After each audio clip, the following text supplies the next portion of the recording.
악인은 순수할까? 죄 없는 상태로 태어난 인간은 본래 선한 존재일까? 아니면 이기심으로 가득한 존재일까? 안녕하세요. 삶을 위한 지혜의 한 페이지. 여러분과 함께 쓰는 지혜의 책. 여기는 북 오브 하우 투. 저는 진행자 제임스 김입니다. 이 프로그램은 매일 반복되는 삶 속에서 어떻게 살아야 할까?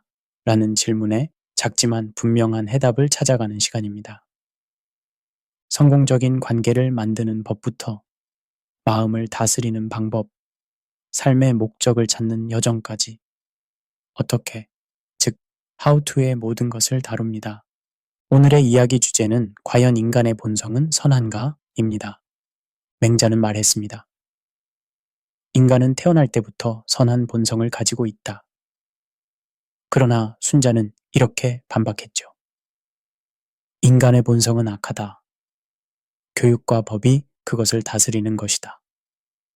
오늘 방송에서는 이 두 관점을 넘나들며 우리가 진짜로 믿고 있는 인간의 본성과 그 본성을 어떻게 바라보고 살아가야 할지 깊이 있게 들여다보려 합니다. 여러분은 어떻게 생각하시나요? 지금부터 함께 그 물음의 중심으로 들어가 보겠습니다.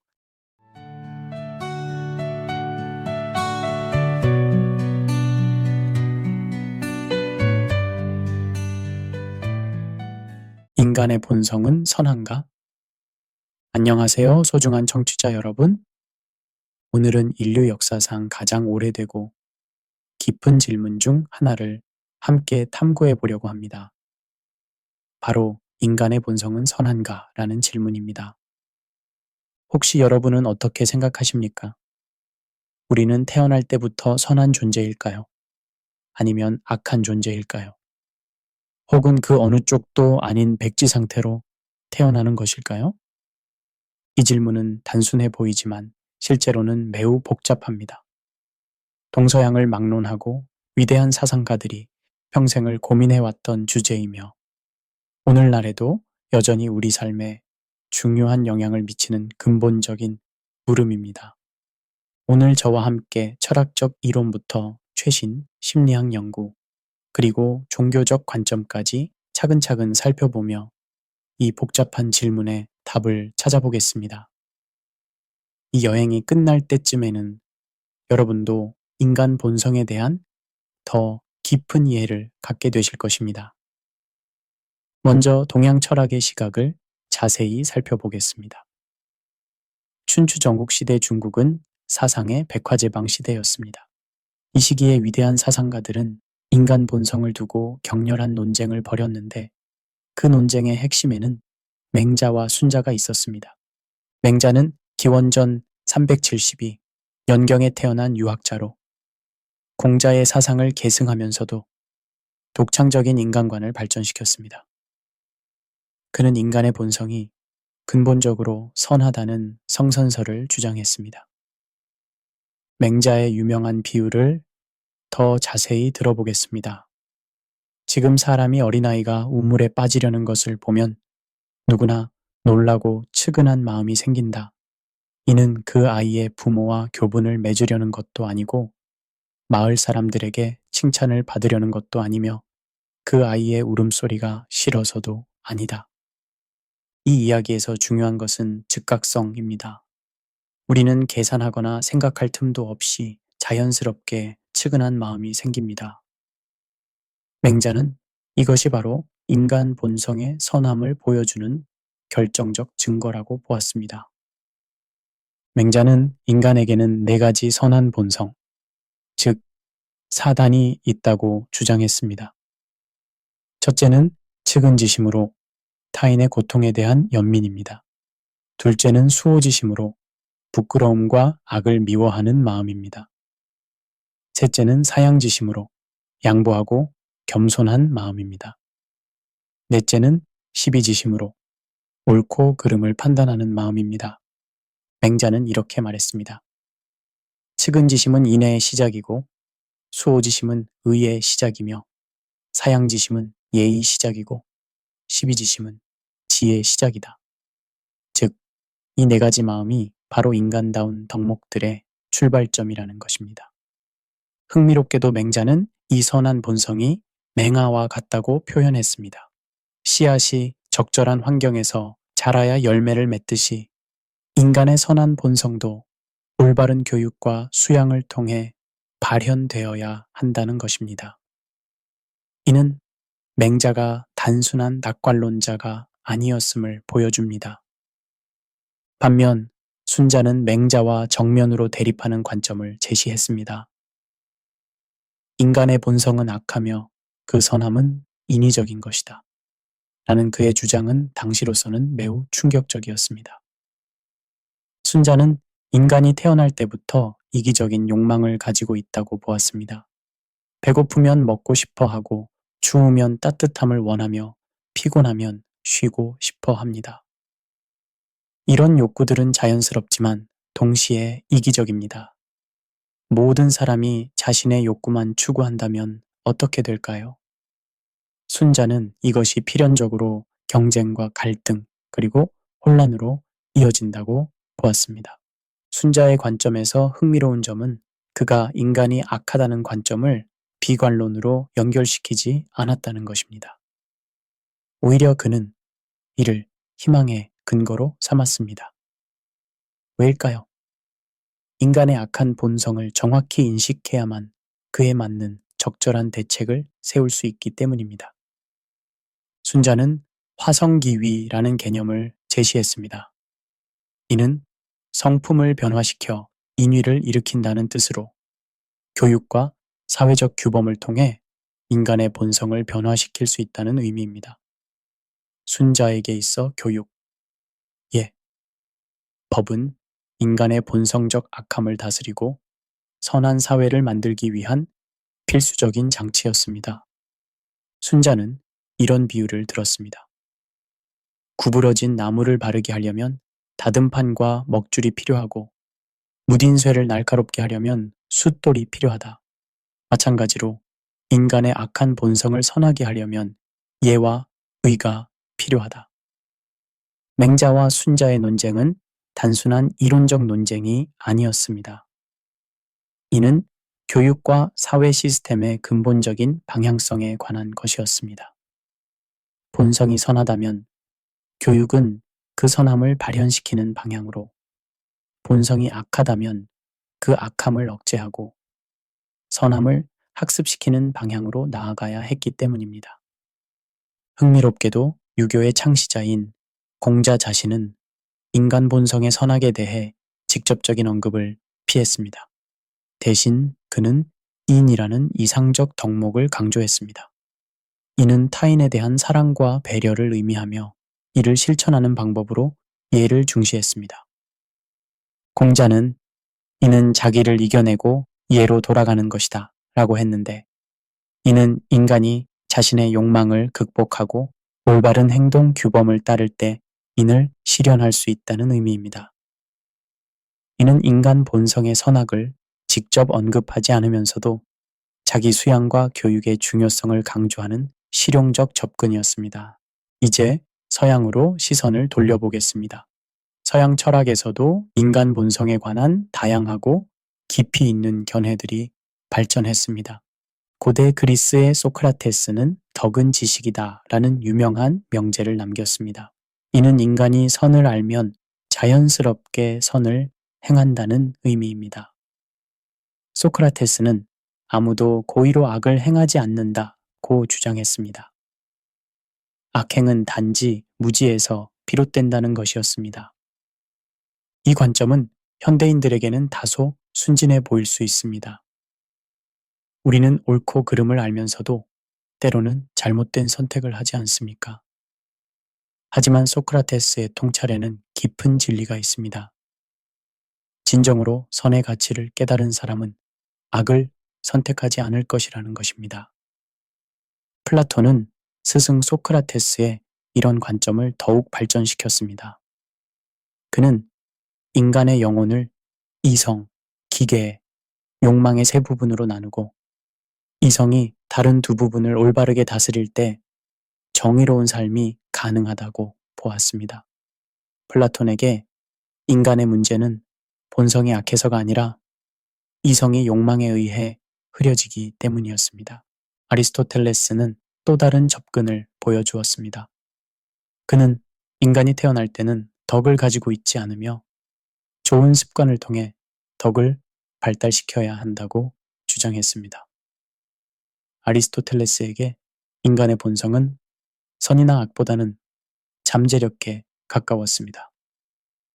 마치 씨앗이 적절한 환경에서 자라야 꽃이 피듯이 인간도 올바른 교육과 연습을 통해 덕스러운 존재가 될 수 있다는 것입니다.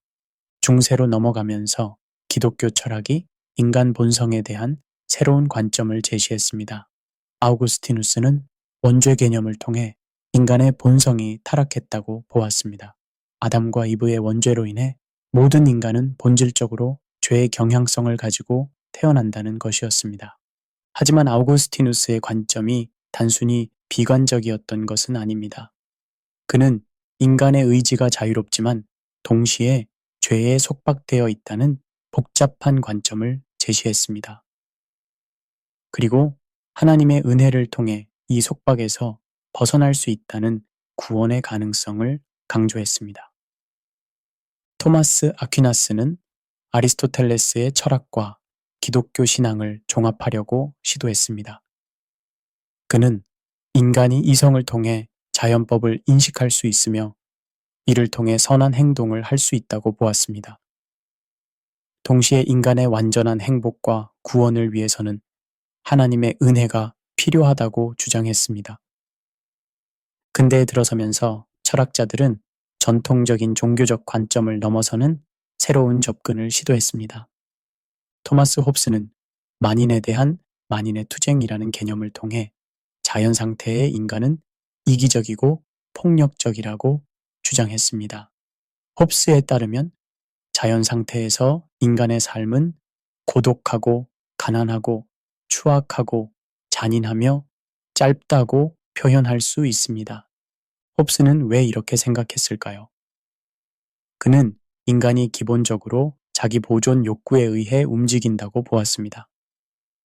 자원이 제한된 상황에서 모든 사람이 자신의 생존과 이익을 추구한다면 필연적으로 갈등이 발생할 수밖에 없다는 것입니다. 따라서 정부와 사회 계약은 이러한 인간의 악한 본성을 통제하기 위한 필요하기였습니다. 반면 장자크 루소는 정반대의 관점을 제시했습니다. 그는 인간이 본래 선하게 태어났으나 사회와 문명이 그를 타락시켰다고 주장했습니다. 루소의 유명한 말, 인간은 자유롭게 태어났으나 어디에서나 쇠사슬에 묶여 있다는 이런 관점을 반영합니다. 루소는 자연인과 사회인을 구분했습니다. 자연 상태의 인간은 선량하고 순수하지만 사회가 발달하면서 사유재산, 경쟁, 불평등이 생겨나고 이것이 인간을 타락시킨다는 것입니다.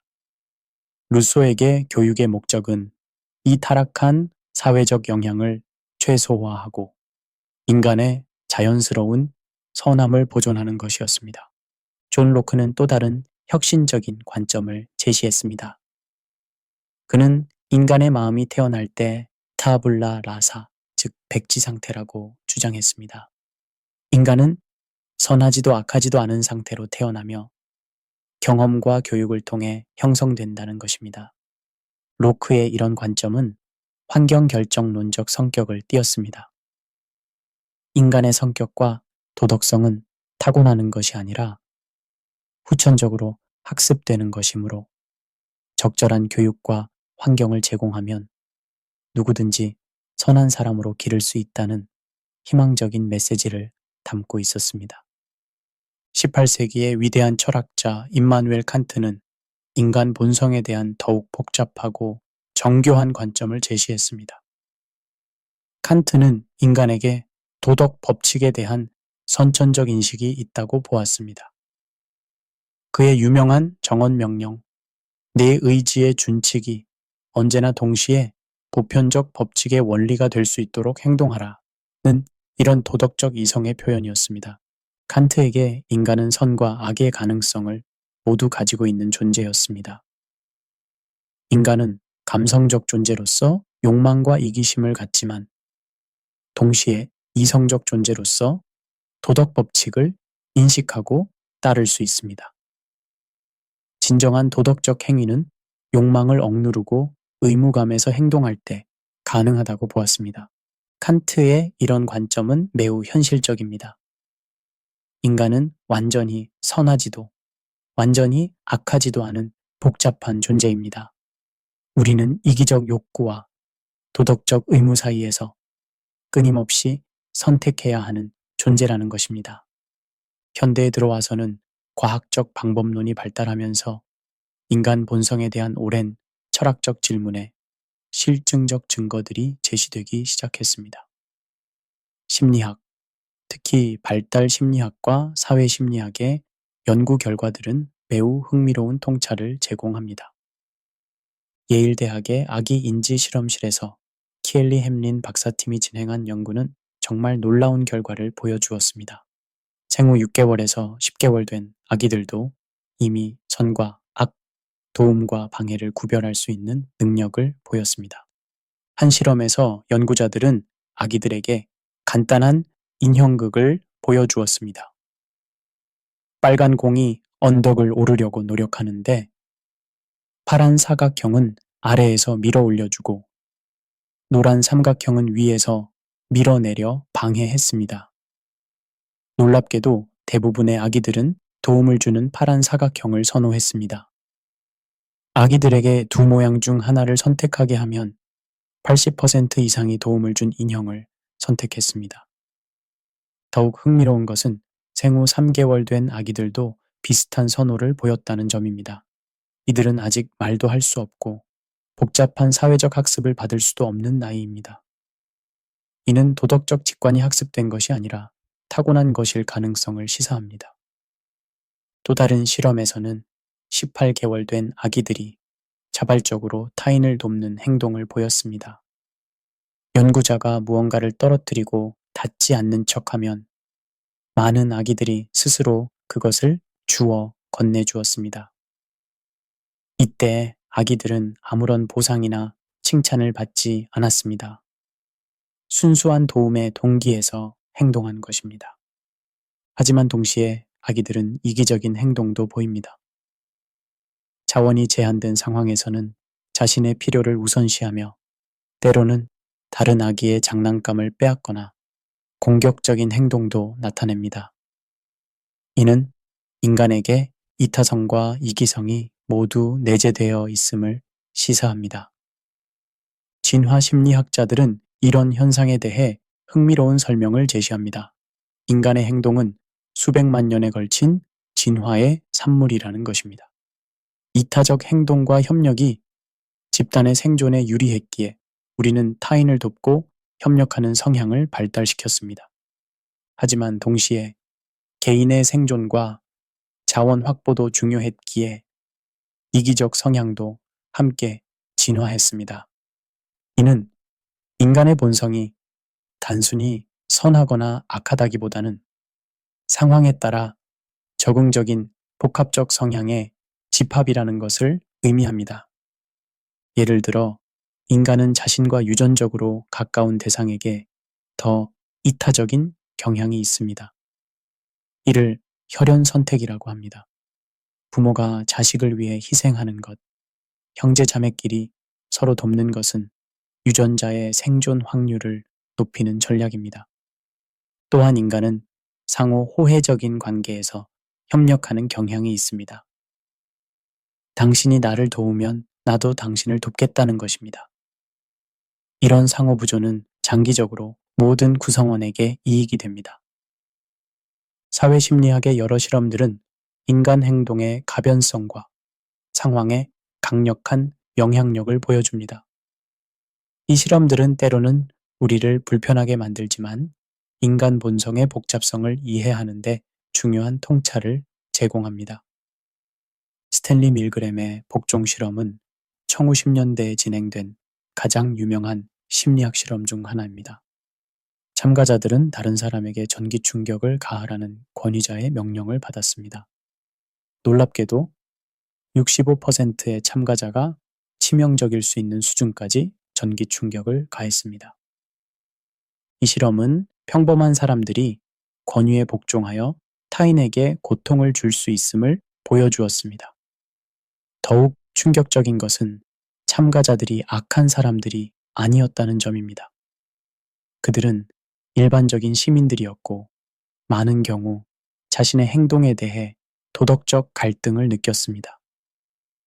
필립 짐바르도의 스탠포드 감옥 실험도 비슷한 결과를 보여주었습니다. 일반 대학생들을 교도관과 죄수 역할에 무작위로 배정했는데 교도관 역할의 학생들은 점차 권위적이고 잔인하게 변했고 죄수 역할의 학생들은 수동적이고 우울해졌습니다. 실험은 예정보다 일찍 중단되어야 했습니다. 이런 실험들은 상황적 요인이 인간의 행동에 강력한 영향을 미친다는 것을 보여줍니다. 하지만 중요한 것은 모든 참가자가 동일하게 반응하지는 않았다는 점입니다. 일부는 권위에 저항했고, 일부는 타인의 고통에 더 민감하게 반응했습니다. 한편 다니엘 바트슨의 연구는 인간이 진정한 이타적 동기를 가질 수 있음을 입증했습니다. 그의 공감 이타주의 가설 연구에서는 다른 사람의 고통에 공감할 때 이기적인 이유만으로는 설명할 수 없는 도움 행동들이 관찰되었습니다. 바트스는 여러 실험을 통해 공감이 진정한 이타적 동기를 이끌어낸다는 것을 보여주었습니다. 예를 들어 참가자들이 다른 사람의 고통에 공감하도록 유도된 조건에서는 도움을 주지 않고도 자신이 불편함을 피할 수 있는 상황에서도 여전히 도움을 제공했습니다. 또한 최근의 신경과학 연구들은 공감과 이타주의가 뇌의 특정 영역과 연관되어 있음을 보여줍니다.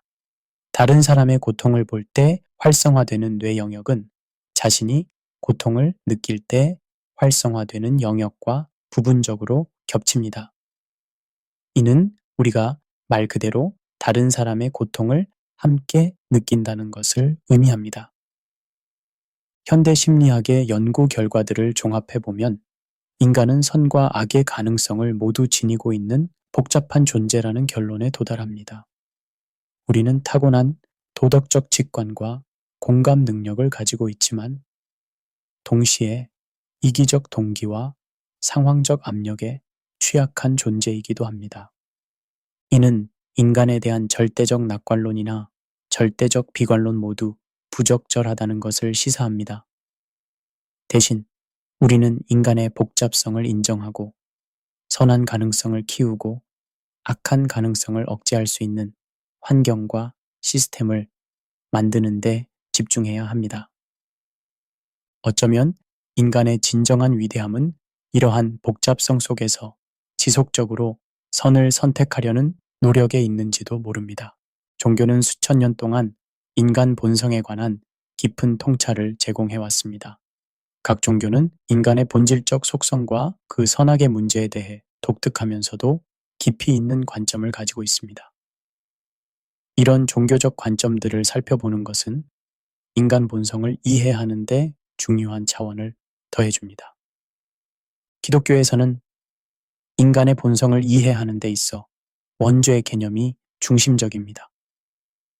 하지만 이 개념을 제대로 이해하려면 창조의 이야기부터 시작해야 합니다. 창세기에 따르면 하나님은 인간을 하나님의 형상대로 창조하셨습니다. 이는 인간이 단순한 동물이 아니라 이성과 도덕성, 창조성을 지닌 특별한 존재라는 의미입니다. 인간은 본래 선하게 창조되었고 하나님과 조화로운 관계 속에서 살았습니다. 그러나 아담과 이브는 하나님의 명령을 어기고 선악과를 먹었습니다. 이는 단순한 규칙 위반이 아니라 하나님 대신 자신이 선악을 판단하겠다는 교만의 표현이었습니다. 이 사건을 통해 죄가 세상에 들어왔고 인간의 본성이 왜곡되었습니다. 여기서 중요한 것은 기독교가 인간을 완전히 악한 존재로 보지 않는다는 점입니다. 인간은 여전히 하나님의 형상을 지니고 있습니다. 다만 그 형상이 죄로 인해 훼손되었을 뿐입니다. 이는 인간이 여전히 선을 추구하고 아름다움을 느끼며 진리를 탐구할 수 있는 이유를 설명해 줍니다. 그리고 기독교는 결코 비관론에 머물지 않습니다. 예수 그리스도를 통한 구원은 인간의 타락한 본성을 새롭게 변화시키는 길을 제시합니다. 고린도후서 5장 17절은 이렇게 말합니다. 그러므로 누구든지 그리스도 안에 있으면 새로운 피조물이라. 이전 것은 지나갔으니 보라, 새 것이 되었도다. 기독교 내에서도 인간 본성에 대한 다양한 해석이 있었습니다. 어거스틴과 칼빈 같은 신학자들은 인간의 전적 타락을 강조했습니다. 인간은 스스로의 힘으로는 선을 행할 수 없으며 오직 하나님의 은혜로만 구원받을 수 있다는 것입니다. 반면 펠라기우스나 아르미니우스 계열의 신학자들은 인간의 자유의지와 선택 능력을 더 강조했습니다. 인간이 타락했지만 여전히 하나님의 은혜에 응답할 수 있는 능력이 있다는 것입니다. 불교에서는 모든 중생이 불성을 가지고 있다고 봅니다. 불성은 깨달음의 씨앗, 즉 부처가 될 수 있는 잠재력을 의미합니다. 이 관점에서 인간의 본질은 근본적으로 깨끗하고 순수합니다. 불교의 대승경전인 열애장경에서는 이렇게 말합니다. 모든 중생은 열애의 지혜와 덕상을 구족하고 있다. 다만 망상과 집착으로 인해 그것을 깨닫지 못할 뿐이다. 이는 인간의 본성이 본래에 완전하다는 매우 낙관적인 관점입니다. 그러나 동시에 불교는 인간이 번뇌에 의해 가려져 있다고 봅니다. 탐욕, 분노, 어리석음과 같은 번뇌는 우리의 참된 본성을 가리고 고통을 야기합니다. 하지만 이런 번뇌는 선천적으로 존재하는 것이 아니라 무명, 즉 진리에 대한 무지에서 비롯됩니다. 불교에서 인간 본성의 문제는 선악의 이분법을 넘어섭니다. 본질은 순수하지만 현상적으로는 번뇌에 물들어 있으며 수행을 통해 본래의 청정한 상태로 돌아갈 수 있다는 것이 불교의 관점입니다. 선불교에서는 이를 더욱 직접적으로 표현합니다. 육조 해능은 본래 한 물건도 없다고 하며 우리의 본성이 본래 청정하다는 것을 강조했습니다. 문제는 우리가 그것을 망각하고 있다는 것입니다. 이슬람에서는 인간이 피트라, 즉 순수하고 선한 상태로 태어난다고 봅니다. 코란 30장 30절에서는 하나님이 사람들을 창조하신 본래의 성품을 지키라고 말합니다. 모든 인간은 유일신 알라를 인정하고 섬기는 본성을 가지고 태어납니다. 하지만 이슬람은 환경과 교육, 그리고 개인의 선택이 이 본성에 미치는 영향을 인정합니다. 예언자 무함마드의 언행록인 하디스에서는 모든 아이는 피트라, 즉 순수한 본성 위에 태어난다. 그러나 그의 부모가 그를 유대교도나 기독교도나 조로아스터교도로 만든다고 말합니다. 이슬람에서는 인간이 선과 악을 모두 행할 수 있는 자유의지를 가지고 있다고 봅니다. 알라는 인간에게 올바른 길을 보여주었지만 그 길을 따를지는 인간의 선택에 달려 있습니다. 코란 76장 3절에서는 우리가 그에게 길을 보여주었으니 감사하는 자가 되든지 배은망덕한 자가 되든지 하라고 말합니다. 이슬람의 이런 관점은 인간의 책임을 강조합니다. 인간은 순수한 본성을 가지고 태어나지만 그 본성을 지키고 발전시킬 책임이 있다는 것입니다. 힌두교에서는 모든 존재 안에 아트만, 즉 순수한 자아 또는 영혼이 있다고 봅니다. 이 아트만은 궁극적으로 우주의 근본 원리인 브라만과 하나입니다. 힌두교의 경전 중 하나인 우파니샤드에서는 타트트바마시, 즉 그것이 바로 당신이다 라고 하며 개별 영혼과 우주 영혼의 동일성을 선언합니다. 따라서 힌두교의 관점에서 인간의 본질은 신성하고 순수합니다. 문제는 마야, 즉 환상과 아비드야, 즉 무지로 인해 인간이 자신의 참된 본성을 깨닫지 못한다는 것입니다. 인간의 행동은 카르마를 만들어내고 이는 윤회의 과정에서 영향을 미칩니다. 하지만 이는 처벌의 개념이 아니라 학습과 성장의 과정으로 이해됩니다. 또 다른 경전인 바가바드 기타에서 크리슈나는 행동에 대한 권리는 있지만 결과에 대한 권리는 없다 고 말하며 욕망과 집착을 버리고 의무를 수행할 것을 가르칩니다. 힌두교에서 볼 때 인간 본성의 문제는 선악의 문제라기보다는 무지와 깨달음의 문제입니다. 참된 자아를 깨닫고 에고를 초월할 때 인간은 본래의 신성한 상태로 돌아갈 수 있다고 봅니다. 유교에서는 인간을 도덕적 존재로 봅니다. 맹자의 성선설과 순자의 성악설을 앞서 살펴보았지만 유교의 핵심은 인간이 교육과 수양을 통해 완전한 인격체가 될 수 있다는 믿음입니다. 공자는 이는 자기를 이겨내고 예로 돌아가는 것이다 라고 했는데 이는 인간이 자신의 욕망을 극복하고 올바른 행동 규범을 따를 때 인을 실현할 수 있다는 의미입니다. 여기서 중요한 것은 인간의 노력과 선택입니다. 유교에서는 군자라는 이상적 인간상을 제시합니다. 군자는 태어날 때부터 완벽한 것이 아니라 끊임없는 학습과 수양을 통해 이루어지는 존재입니다. 논어에서 공자는 나는 태어나면서부터 아는 자가 아니라 옛것을 좋아하여 민첩하게 찾는 자이다 라고 말하며 인간의 노력과 학습의 중요성을 강조했습니다. 이처럼 다양한 종교들이 인간 본성에 대해 서로 다른 관점을 제시하지만 몇 가지 공통점을 발견할 수 있습니다. 첫째, 대부분의 종교는 인간이 현재 완전하지 않다는 것을 인정합니다. 기독교의 죄성, 불교의 번뇌, 힌두교의 무지, 이슬람의 망각 등은 모두 인간의 현재 상태가 이상적이지 않다는 것을 시사합니다. 둘째, 모든 종교는 변화와 성장의 가능성을 제시합니다.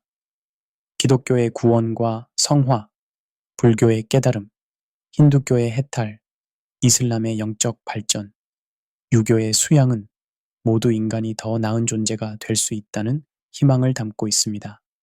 셋째, 종교들은 인간의 책임을 강조합니다. 비록 외부의 도움, 즉 예를 들면 하나님의 은혜, 부처의 자비 등이 필요하지만 궁극적으로는 개인의 선택과 노력이 중요하다는 것입니다. 이런 종교적 관점들은 철학적, 심리학적 관점과 마찬가지로 인간 본성의 복잡성을 인정합니다. 그리고 이들은 인간 본성의 불완전함이나 한계를 인정하면서도 동시에 성장과 초월의 가능성을 제시한다는 점에서 깊은 통찰을 제공합니다. 이론적 관점에서 인간 본성을 충분히 살펴보았다면 이제는 실제 역사와 현실 세계의 사례를 통해 인간 본성의 양면성을 구체적으로 살펴보겠습니다. 역사는 인간의 선함과 악함을 동시에 보여주는 거대한 실험실과 같습니다. 인류 역사는 때로는 우리를 절망하게 만드는 잔혹한 사례들로 가득합니다. 20세기만 보더라도 두 차례의 세계대전에서 수천만 명이 목숨을 잃었습니다. 홀로코스트에서는 600만 명의 유대인이 체계적으로 학살당했습니다. 일제강점기의 만행, 스탈린의 숙청, 캄보디아의 킬링필드, 르완다 대학살 등은 인간이 얼마나 잔인해질 수 있는지를 보여줍니다. 특히 충격적인 것은 이런 잔혹한 행위가 소수의 악한 사람들에 의해서만 자행된 것이 아니라는 점입니다. 홀로코스트를 연구한 역사학자들은 평범한 독일 시민들, 교사, 의사, 변호사들이 대량 학살에 가담했다는 사실을 발견했습니다. 한나 아렌트가 아돌프 아이히만 재판을 관찰하며 발견한 악의 평범성은 이를 잘 보여줍니다. 아이히만은 괴물이 아니라 평범한 관료였습니다. 그는 단지 자신의 임무를 충실히 수행했을 뿐이라고 주장했습니다. 아렌트는 이를 통해 악이 반드시 악의적 의도에서 비롯되는 것이 아니라 무사유와 맹목적 순종에서도 나올 수 있다는 것을 보여주었습니다. 크리스토퍼 브라우닝의 연구서 아주 평범한 사람들에서는 독일의 한 예비 경찰 대대가 어떻게 대량 학살에 가담하게 되었는지를 추적합니다. 이들은 특별한 이데올로기 교육을 받지도 않았고 강요받지도 않았습니다. 하지만 점진적으로 잔혹한 행위에 익숙해져 갔습니다. 이런 사례들은 우리에게 불편한 질문을 던집니다. 만약 우리가 그런 상황에 처한다면 어떻게 행동했을까요? 우리는 정말 다를까요? 르완다 대학살의 경우도 마찬가지입니다. 1994년 100일 동안 약 80만 명의 투치족이 학살당했는데 이는 홀로코스트보다 빠른 속도였습니다. 더욱 충격적인 것은 많은 가해자들이 피해자들의 이웃이었다는 점입니다. 같은 교회에 다니고 같은 시장에서 장을 보던 사람들이 하루아침에 적이 되었습니다. 그러나 역사는 동시에 인간 본성의 밝은 면도 보여줍니다. 가장 절망적인 상황에서도 인간의 선함과 용기가 빛을 발했습니다. 홀로코스트 중에도 의인들이 있었습니다. 오스카 쉰들러는 자신의 공장에서 1200명의 유대인을 구했습니다. 라울 발렌베리는 수만 명의 헝가리 유대인에게 보호 여권을 발급해 주었습니다. 프랑스의 르 샹봉 쉬르, 린용 마을 전체는 유대인들을 숨겨주었습니다. 이들의 행동은 더욱 놀라운데 왜냐하면 그들 자신도 엄청난 위험을 감수했기 때문입니다. 발각되면 죽음을 각오해야 했습니다. 그럼에도 불구하고 그들은 옳은 일을 했습니다. 일제강점기에도 마찬가지였습니다. 많은 일본인들이 한국 독립운동가들을 도왔습니다. 후세다스지 변호사는 일본에서 한국인들의 인권을 위해 싸웠고 가나이 다카시는 안중근의 변호를 맡았습니다. 르완다 대학살 중에도 일부 후투족은 목숨을 걸고 투치족 이웃을 보호했습니다. 폴 루세사박이라는 호텔에서 1268명의 투치족과 온건 후투족을 구했습니다. 현대에도 인간 본성의 양면성은 계속 드러납니다. 2001년 9.11 테러 당시 세계무역센터에서 수많은 사람들이 자신의 안전을 무릅쓰고 다른 사람들을 구했습니다. 소방관들과 경찰관들은 붕괴하는 건물 속으로 뛰어들어갔습니다. 2005년 런던 지하철 폭탄 테러 직후 수많은 런던 시민들이 부상자들을 도왔습니다. 2015년 파리 테러 당시에는 포르트 우버테, 즉 열린 문이라는 해시태그로 시민들이 대피소를 제공했습니다. 코로나19 팬데믹은 인간 본성의 양면을 동시에 보여주었습니다. 한편으로는 사재기, 가짜뉴스 유포, 방역수칙 위반과 같은 이기적 행동들이 있었습니다. 다른 한편으로는 의료진의 헌신, 자원봉사, 백신 개발을 위한 전례 없는 국제적 협력이 있었습니다. 특히 인상적인 것은 의료진들의 헌신이었습니다. 이탈리아의 한 간호사는 마스크 때문에 얼굴에 상처가 생긴 사진으로 전 세계에 감동을 주었습니다. 한국의 많은 의료진들은 가족과의 접촉을 자제하며 환자들을 돌보았습니다. 거창한 영웅담이나 끔찍한 잔혹사가 아닌 우리의 일상을 살펴봐도 인간 본성의 양면성은 드러납니다. 여러 나라에서 진행된 잃어버린 지갑 실험은 흥미로운 결과를 보여주었습니다. 연구자들이 전 세계 40개 도시에서 지갑을 일부러 떨어뜨리고 시민들의 반응을 관찰했는데 평균 40% 이상의 사람들이 지갑을 돌려주었습니다. 더욱 놀라운 것은 지갑에 돈이 더 많을수록 돌려주는 비율이 높아졌다는 점입니다. 돈이 없는 지갑은 46%가 돌려주었지만 약 $94가 들어있는 지갑은 70이 퍼센트가 돌려주었습니다. 이는 경제적 이익보다 정직함과 도덕적 자아 개념이 더 중요하게 작용했음을 보여줍니다. 지하철이나 버스에서 임산부나 노인에게 자리를 양보하는 행동, 길에서 넘어진 사람을 도와주는 행동, 기부나 자원봉사 활동 등은 모두 일상에서 나타나는 인간의 선한 면입니다. 반면 우리는 일상에서 작은 거짓말을 하거나 규칙을 어기거나 때로는 타인에게 불친절하게 행동하기도 합니다. 교통체증에서 새치기를 하거나 온라인에서 악플을 다는 행동들도 인간 본성의 다른 면을 보여줍니다. 지금까지 우리는 인간 본성의 선악에 관한 긴 여행을 함께 해왔습니다. 동서양의 철학적 통찰에서 시작해서 현대 심리학의 과학적 발견들, 다양한 종교의 깊은 지혜들, 그리고 현실 세계의 생생한 사례들까지 살펴보았습니다. 이제 이 모든 것들을 종합해서 우리는 어떤 결론에 도달할 수 있을까요? 첫 번째로 확실하게 말할 수 있는 것은 인간 본성은 단순히 선하거나 악하다는 이분법으로 규정할 수 없는 놀라운 복잡성을 지니고 있다는 것입니다. 우리는 이타성과 이기성, 공감과 잔혹함, 창조성과 파괴성, 지혜와 어리석음, 용기와 비겁함의 가능성을 모두 지니고 있습니다. 마치 우리 안에 천사와 악마가 동시에 살고 있는 것 같습니다. 이는 결코 상대주의를 의미하지 않습니다. 선과 악의 구분이 무의미하다는 것이 아닙니다. 오히려 우리가 선택의 기로에 서 있는 존재라는 것을 의미합니다. 매 순간 우리는 우리 안에 어떤 면을 발현시킬지 선택할 수 있습니다. 상황, 교육, 문화, 관계, 그리고 무엇보다 개인적 선택에 따라 이런 성향들이 다르게 표현됩니다. 같은 사람이라도 다른 상황에서는 다르게 행동할 수 있습니다. 또한 놀랍게도 매우 다른 종교 전통들이 인간 본성에 대해 몇 가지 공통된 통찰을 제공합니다. 첫째, 대부분의 종교는 인간의 현재 상태가 이상적이지 않다는 것을 인정합니다. 기독교의 죄성, 불교의 번뇌, 힌두교의 무지, 이슬람의 망각 등은 모두 인간이 완전하지 않다는 것을 시사합니다.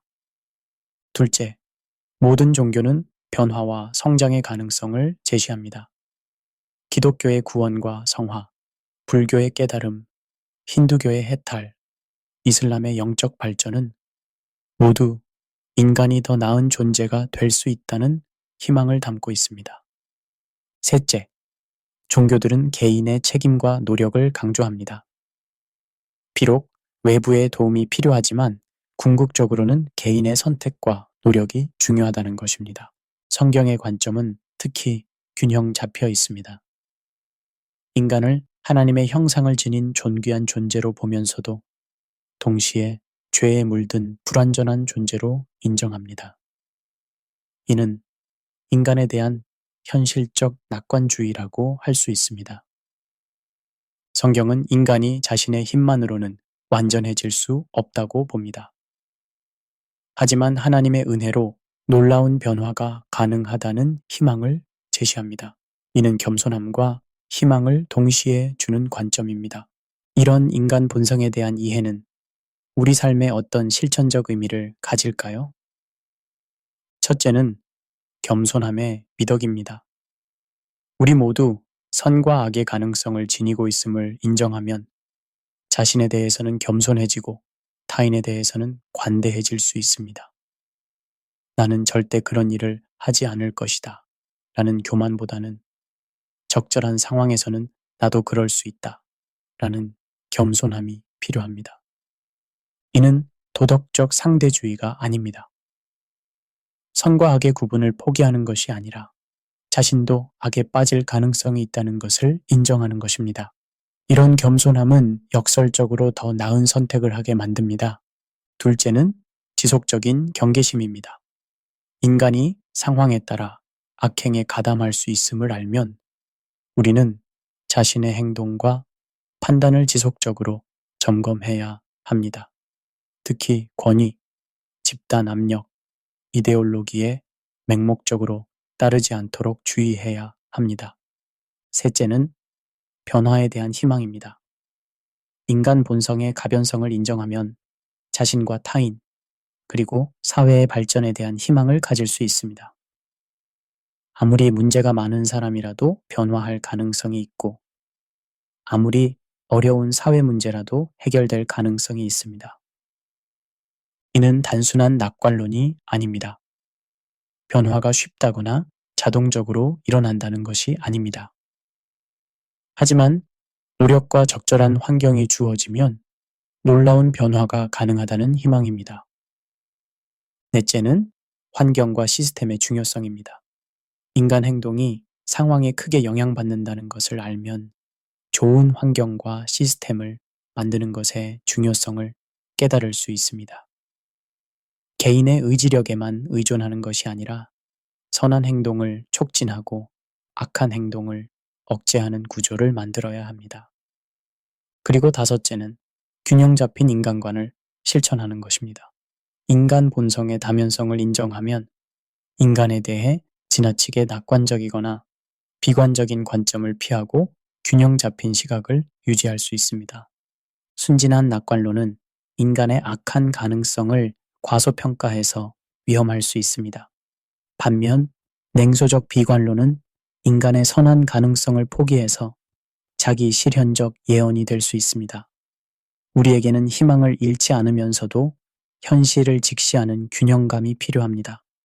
긴 여행의 끝에 다다랐습니다. 우리는 맹자의 성선설에서 시작해서 순자의 성악설을 거쳐 서양 철학의 다양한 관점들을 살펴보았습니다. 현대 심리학의 놀라운 발견들과 세계 종교들의 깊은 지혜들을 탐구했고, 현실 세계의 생생한 사례들을 통해 인간 본성의 복잡성을 확인했습니다. 마지막으로 성경의 균형 잡힌 관점을 통해 통합적 이해를 시도했습니다. 그 결과 우리가 도달한 결론은 무엇입니까? 인간 본성은 단순하지 않습니다. 우리는 천사도 악마도 아닌 선과 악의 가능성을 모두 지닌 복잡한 존재입니다. 하지만 바로 그 복잡성 때문에 우리에게는 선택의 여지가 있고 변화의 가능성이 있으며 희망이 있습니다. 저는 성경에 있는 로마서 12장 2절의 말씀으로 마무리하겠습니다. 너희는 이 세대를 본받지 말고 오직 마음을 새롭게 함으로 변화를 받아 하나님의 선하시고 기뻐하시고 온전하신 뜻이 무엇인지 분별하도록 하라. 인간 본성의 선악에 관한 모든 철학적, 심리학적, 종교적 논의 끝에 우리는 이 단순하면서도 심오한 가르침으로 돌아옵니다. 정의와 사랑, 그리고 겸손. 이것이 진정한 인간성의 발현입니다. 여러분이 이 긴 탐구 여행을 끝까지 함께 해주셔서 진심으로 감사합니다. 이 시간이 여러분의 삶과 신앙, 그리고 타인에 대한 이해에 깊은 통찰을 제공했기를 바랍니다.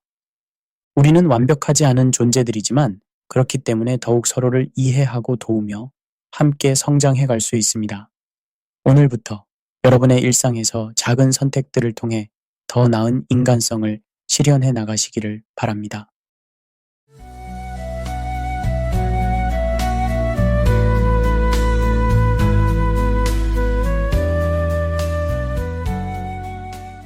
후세 다스지의 선택. 오늘은 일제강점기라는 어두운 시절에 빛났던 한 일본인의 이야기를 들려드리고 싶습니다. 이 이야기는 인간의 본성이 과연 선한가, 악한가라는 오랜 철학적 질문에 대해 깊은 성찰을 주는 실화입니다. 1910년 한일 병합 이후 조선은 일본의 식민지가 되었습니다. 대부분의 일본인들은 제국주의 정책을 당연하게 여겼고 조선인들을 열등한 민족으로 바라보았습니다. 하지만 그 시대에도 양심을 지킨 일본인들이 있었습니다. 그중 한 명이 바로 후세 다스지라는 변호사였습니다. 후세 다스지는 1879년 일본 미야기현에서 태어났습니다. 가난한 농부의 아들이었지만 뛰어난 재능으로 도쿄 제국대학 법과에 입학했습니다. 당시 제국대학을 졸업한다는 것은 출세와 부를 보장받는 것과 같았습니다. 그는 얼마든지 편안하고 안전한 길을 걸을 수 있었습니다. 하지만 후세는 다른 선택을 했습니다. 1901년 변호사가 된 그는 가난한 사람들과 사회적 약자들을 위한 변회에 전념했습니다. 동료들은 그를 이상주의자라고 비웃었습니다. 왜 돈도 안 되는 일만 하느냐고 말이죠. 하지만 후세에게는 더 큰 신념이 있었습니다. 1910년 조선이 일본에 병합된 바로 그 해에 충격적인 사건이 일어났습니다. 이른바 백오인 사건이었습니다. 일제는 데라우치 총독 암살 음모 사건을 조작해서 한국의 기독교 지도자들과 독립운동가 105명을 체포했습니다. 대부분이 고문을 받으며 거짓 자백을 강요당했습니다. 이때 놀라운 일이 벌어졌습니다. 후세 다스지가 이들의 변호를 자청한 것입니다. 일본 내에서도 조선인들의 변호를 맡는다는 것은 매우 위험한 일이었습니다. 국가에 대한 반역으로 여겨질 수 있었거든요. 주변 사람들은 모두 만류했습니다. 다스지, 정신이 나갔습니까? 조선인들 때문에 당신의 앞날을 망칠 생각입니까? 변호사로서의 경력에 먹칠하는 일입니다. 다시 생각해 보세요. 하지만 후세는 흔들리지 않았습니다. 그는 이렇게 말했습니다. 법 앞에서는 일본인도 조선인도 없습니다. 무고한 사람들이 고문받고 있는데 누군가는 그들을 위해 목소리를 내야 합니다. 후세는 직접 조선으로 건너갔습니다. 서대문 감옥과 마포 감옥을 드나들며 피고인들을 만났습니다. 그들의 상처투성이 몸을 보고 충격을 받았습니다. 손톱이 뽑히고 온몸에 화상과 타박상이 있었습니다. 일제의 고문이 얼마나 잔혹한지 직접 목격한 것입니다. 이것은 법정이 아니라 마녀 재판입니다. 후세는 분노했습니다. 법정에서 후세는 혼신을 다해 변론했습니다. 고문으로 얻어낸 자백은 무효라고 주장했고 증거의 조작을 폭로했습니다. 일제의 불법적인 수사 과정을 낱낱이 밝혀냈습니다. 조선 총독부와 일본 정부는 당황했습니다. 재판 과정에서 후세는 더 큰 진실을 깨달았습니다. 이것은 단순한 형사 사건이 아니었습니다. 일제가 조선의 민족 정신을 말살하기 위해 조작한 정치적 탄압이었던 것입니다. 기독교와 교육을 통해 조선인들의 의식이 깨어나는 것을 막으려는 의도였습니다. 후세의 노력으로 많은 피고인들이 무죄의 판결을 받거나 형량이 크게 줄었습니다. 하지만 그 대가는 혹독했습니다. 후세는 일본 내에서 조선인의 앞잡이, 매국노라는 비난을 받았습니다. 변호사 업무도 줄어들었고 감시와 협박이 계속되었습니다. 1919년 3.1운동이 일어났을 때도 후세는 주목받는 인물이 되었습니다. 그는 일본 내에서 조선의 독립운동을 지지하는 발언을 했습니다. 도쿄에서 열린 조선 독립 지지 집회에 참석하기도 했습니다. 조선인들이 독립을 원하는 것은 당연한 일입니다. 모든 민족은 자결권을 가지고 있습니다. 이런 발언으로 인해 후세는 경찰의 지속적인 감시를 받았습니다. 하지만 그는 멈추지 않았습니다. 조선인 유학생들이 일본에서 차별받을 때마다 그들의 편에 섰습니다. 변호비를 받지 않고 도와주는 경우가 많았습니다. 어느 날 후세의 사무실에 한 조선인 청년이 찾아왔습니다. 독립운동 혐의로 체포된 아버지의 변호를 부탁하는 것이었습니다. 청년은 무릎을 꿇고 애원했습니다. 선생님, 아버지는 무고합니다. 하지만 저희는 가난해서 변호비를 드릴 수가 없습니다. 후세는 청년을 일으켜 세우며 말했습니다. 변호비 이야기는 하지 마십시오. 무고한 사람을 구하는 것이 변호사의 본분입니다. 이런 일들이 반복되면서 후세의 재정 상황은 악화되었습니다. 하지만 그는 개의치 않았습니다. 오히려 조선인들을 위한 활동을 더욱 적극적으로 펼쳤습니다. 1923년 관동 대지진이 발생했을 때는 더욱 끔찍한 일이 벌어졌습니다. 조선인들이 우물에 독을 탔다는 거짓 소문이 퍼지면서 수많은 무고한 조선인들이 일본인들에게 학살당했습니다. 공식 기록으로만 200명 이상이 죽었지만 실제로는 수천 명이 희생되었을 것으로 추정됩니다. 후세는 이 참극을 목격하고 큰 충격을 받았습니다. 평범한 일본인들이 어떻게 이렇게 잔혹해질 수 있는지 이해할 수 없었습니다. 하지만 동시에 조선인들을 숨겨주고 보호한 일본인들도 있었다는 사실을 알게 되었습니다. 후세는 학살 사건의 진상조사에 나섰습니다. 생존자들의 증언을 모으고 가해자들을 고발했습니다. 정부는 은폐하려 했지만 후세는 포기하지 않았습니다. 그는 이렇게 말했습니다. 진실은 반드시 밝혀져야 합니다. 무고한 사람들의 죽음을 헛되이 해서는 안 됩니다. 1930년대에 들어서면서 일본의 파시즘은 더욱 심해졌습니다. 사상 탄압이 강화되고 조선에 대한 억압도 극심해졌습니다. 후세 역시 더욱 위험한 상황에 놓였습니다. 하지만 그는 끝까지 자신의 신념을 지켰습니다. 1953년 후세 다스지가 세상을 떠났을 때 그의 장례식에는 수많은 조선인들이 참석했습니다. 일본에 거주하는 제1조선인들과 심지어 한국에서 건너온 사람들도 있었습니다. 그들은 모두 후세의 은혜를 잊지 않고 있었던 것입니다. 오늘 여러분도 어떤 선택의 순간을 맞이하게 될지 모릅니다. 그때 후세 다스지의 이야기를 떠올려 보시기 바랍니다.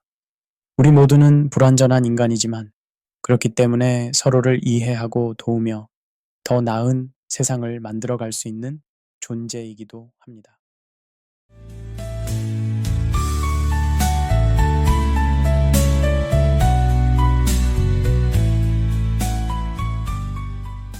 인간의 본성은 선할까요? 악할까요?